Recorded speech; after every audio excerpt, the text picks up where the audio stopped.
We good? Are we on? Oh, you know what? I wanted to use my clapboard.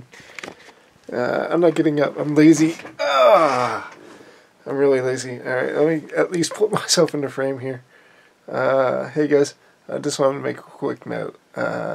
This video that you're going to be watching now, it happened 2 years ago.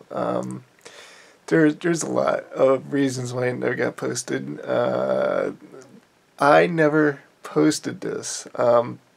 And there are things that are floating around in my head that I've been wanting to try, or at least change about my videos. Me being lazy, low in talent, and low in ambition have kept me from doing them. But these videos, again, are not great, but they bring me a lot of joy. So I want to try to push myself and to try new things. So this is me. This is me using the old videos that I've never posted. There's a lot of them. So I may be posting some more of these. This is 2 years ago. This is me going to Top Gun Maverick in a movie called The Invitation. I didn't record the intro, so I came home and I tried to make a mock intro for it, and it turned out crappy, and I didn't use it. And then I just used it in this one because I'm lazy again. But there are other things I wanted to try in this video, and this is me trying those things in this video. Okay, it's still getting long, so I gotta go. And guys, enjoy this video from 2 years ago. Alright, see you, bye. Editor's note: Scott was a bonehead and didn't hit the record button and didn't capture any of his intro, so this is his way of making up for that. Alright, so again, tonight's movie is going to be Top Gun Maverick and The Invitation. Something about vampires. I don't know. Alright, talk to you guys in just a few seconds. Alright, bye.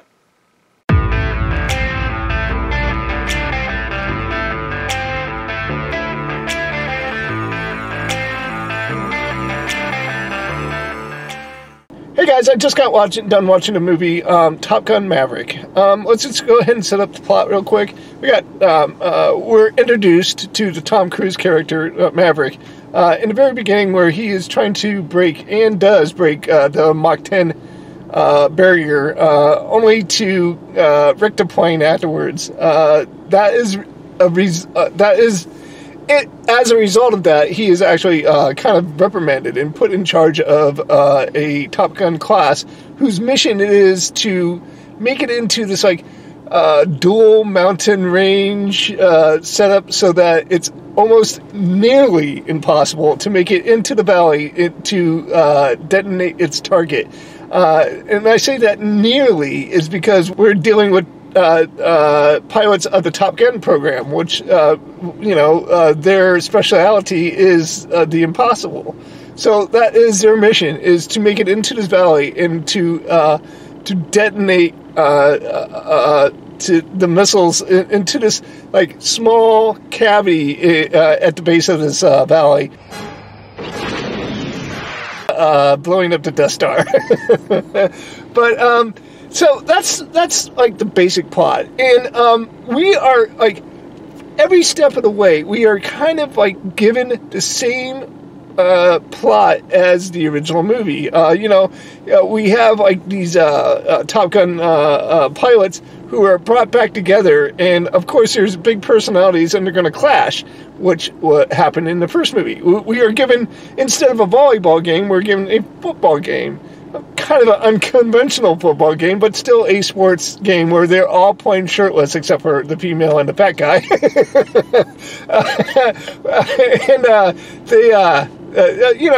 That scene's in there as well. One would ask, their tendency to, with these movies is to take a movie that they're bringing back 20 to 30 years after its first release, and giving us a sequel. What they usually do is batter us over the head with nostalgia, and Unfortunately, in this case, we were saved from that. I didn't see, they did reference the old movie. In fact, we got to see Val Kilmer play the ice role one more time. But it really didn't seem to be overpowering. This movie seemed to forge its own path. And although the story was extremely familiar, there was a small segment after the mission that added some suspense to the story and kind of broke away from the original format, the original formula, and I really enjoyed that. I thought that was cool. Now, yes, a majority of this film was pretty predictable, and it followed the formula of the first movie pretty faithfully. So, like, the success of this movie would obviously hinge on Tom Cruise and all his co-stars in this movie. So one would ask, did they pull it off? Did they? Here's the thing. There's a scene where Tom Cruise becomes emotional. It's a scene where he goes to see Val Kilmer. That boy can act. He can still act. He is no matter what's going on in his life at this time, no matter how crazy he is, when you turn that camera on, that boy is still a professional actor, and he still gave us a really good performance. And not only that, but this movie was chock full of, like, familiar faces. We have Jennifer Connelly, absolutely gorgeous Jennifer Connelly, playing a role of, like, Maverick's girlfriend. We have a new addition to the cast, Miles Taylor, who I kind of, even though he's been in really bad movies, he's been in some really good movies too, for obvious reasons, because his acting ability merits those roles. But he is consistently put out good performances in any movie. Oh, and yeah, he was in that really atrocious Josh Trank Fantastic Four. Oh my God, it was horrible. But he wasn't to blame for it. At least Miles Taylor wasn't. All right. Anyways, moving on. Let's just go ahead and grade it and move on. This movie should not been as good as it was, but it was, especially based on something that was extremely formulaic. And if you watch the original, it was pretty much a 2-hour music video. This one was not. This was actually an improvement over the original movie. I really did enjoy it. For being kind of predictable, for it getting most of its plot from the original movie, I'm going to go ahead and I'm going to give it an 80%. It was still very watchable, still very enjoyable, and I would recommend it. I would recommend, and it's still playing in the theaters. It's still going strong, guys. It's still, like, bringing in the bucks. That's why we're watching it right now, is because it's still, like, on the top 10 of the movie releases at the moment. So I would not waste any time. I know that it's going to be released as far as digitally pretty soon here. In fact, I think I've seen it as an early release on Prime. Enjoy it on the big screen with the big sound and everything like that. Go out and support this movie. All right. So I'm just going to go on, move on with the invitation, and then after that, I'll let you know. I'll let you know what I think. Again, I'm going to this movie not knowing pretty much. I don't even know who's in it. I just know it's about vampires. So in just a few seconds, I'll be right back to let you know what I think about The Invitation. All right. See you. It's intermission. Rise and stretch time. Time to refresh yourself and visit our snack bar. Got a yen for hot... Hey guys, I just got done watching a movie. Let's just go ahead and set up the plot really quick, because this review is not going to be, it's not complicated. I know exactly what I'm going to say. Basically, we have this, the plot begins with this mystery where this woman, like, kills herself. And we don't know the circumstances why she's doing it. But because we quickly switch scenes to meet our main character. Our main character is kind of like just a single woman who's, like, kind of just doing her best to meet ends. She is catering, and because of this catering job that she has, she comes in possession of this DNA test. This DNA test connects her to this family over in Europe. She contacts this family, or the family contacts her. I can't remember what. But because of this brief meeting where she goes on this pseudo date with this one of the family members, he invites her to this wedding, and reluctantly she accepts. But how many red flags do you actually need to actually know that there's something not right with this invitation? So she goes over to Europe. And then slowly but surely, there's this really creepy things that happen. She bumps into the help, and the help is most of the help's very kind to her, except for the main butler, who's just kind of a dick to her. Not only that, but we get to meet the head of the manor, this very handsome kind of right off the runway model kind of guy, and not his mannerisms, what he's saying, what he's doing, it all adds up to something creepy. And we finally find out what that creepiness is. They're all vampires. There's 3 separate families that have kind of a symbiotic relationship where it has to be these 3 families. Hence the reason why she's invited, because they found out that she's part of one of the families, and to kind of solidify that relationship, the 3-family relationship, the main vampire has to wed this woman. So it's her basically trying to get away from this arrangement, right?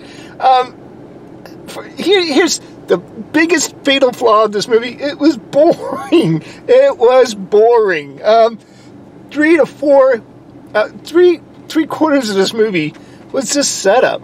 And finally, we get to the juicy part, the meat of the meal, and it's 15 minutes long. The payoff was totally not worth the slow burn that we had to get through to get to that. Oh, man, I did not like this movie at all. It was just simply, it was a snore. Not only that, wasn't a snore, but if somebody pressed me to give it a score, here's the thing. It was a well-made movie. I had a hard time hearing the dialogue. I think it was a kind of combination of listening to it on the car stereo and also the English accents. It kind of threw me. I had a hard time understanding it. But the plot itself was solid. It made sense, and all the character motivations were there. It's just the story was just not for me. I didn't like it. I would have to give it a 35%. I think they actually gave us an effort. They made a real movie. It looked good. The acting was decent. There wasn't anybody that their acting was so bad it annoyed me. But it didn't inspire me to like this movie. I didn't like any of the characters in the movie. I didn't like, the main character. No, I didn't like her character as well. I thought she made some really dumb decisions in the beginning that it kind of made me not like her as a character. Even her friend was kind of annoying. I didn't know. It wasn't worth it. I would not even recommend renting this movie. I would leave it. I would just let it go. I'm not even going to give it that, Sunday afternoon with absolutely nothing to do, watch the movie kind of review. Nope. Just leave it. Just leave this movie. It's not worth your time. So, just for a grade card, we got Top Gun, which was a very decent film. I think it actually surpassed its original, and it earned a 80%. As far as this movie goes, this invitation, you could tell that they put some effort into it. But at the same, and it was, it didn't make me incredibly angry, but at the same time, it wasn't worth my time. So, I gave it a big old 35% just for the effort, and the look of the film. but the plot is just boring and just not fun. Alright, so that's my time at the movie theater. Who knows when I'm going to see you next, but let's hope. You know, there was a little gap there. I haven't been to the drive-in for a while, so it is September now. It's like September 2nd, so we have 1 month left of the drive-in, and then it's back to the old normal movie theater around the corner. So I'm going to try to pack in a couple more weekends at the drive-in. So whatever is playing next, I'll definitely be reporting to you. All right, but other than that, peace, guys. Montanay. I'll talk to you guys later. Bye.